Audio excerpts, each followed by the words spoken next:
एक ना एक दिन करे पड़तो सरेंडर।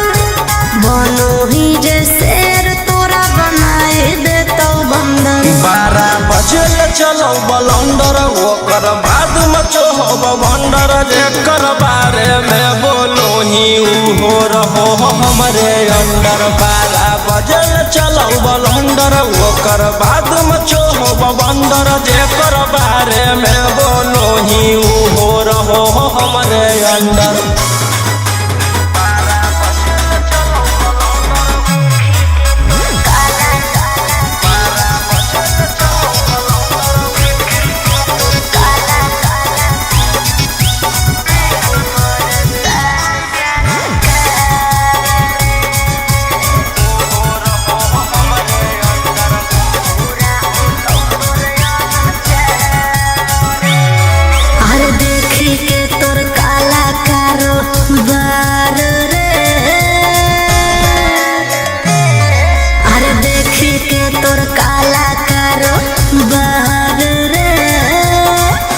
परेशान सरकार रे। अरे आगे पीछे लेके छोड़ा घूमो ही डिफेंडर। नेता विधायक से ज्यादा तोरे टांगल रहो कैलेंडर। 12 बजे चलो बलंदर ओकर बाद मचो हो भंडर। जेकर बारे में बोलो ही हो रहो हमरे अंडर। 12 बजे चलो बलंदर ओकर बाद मचो हो भंडर। जेकर बारे में बोलो ही हो रहो हमरे अंडर।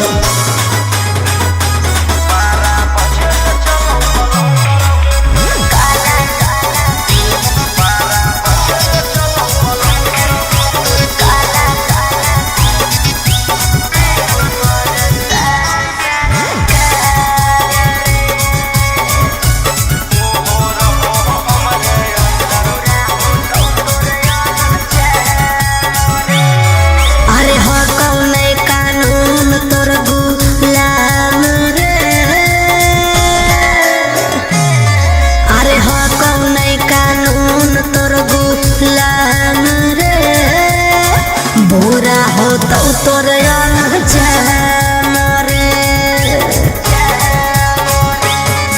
अरे राजा रोशन रोहिया जादे बने नहीं सिकंदर। जादे दिन नहीं चले वाला कहू तोर टेंडर। 12 बजे चलो बलंदर ओकर बाद मचो हो भंडर। जेकर बारे में बोलो ही हो रहो हमरे अंडर। 12 बजे चलो बलंदर ओकर बाद मचो हो भंडर। जेकर बारे में बोलो ही हो रहो हमरे अंडर।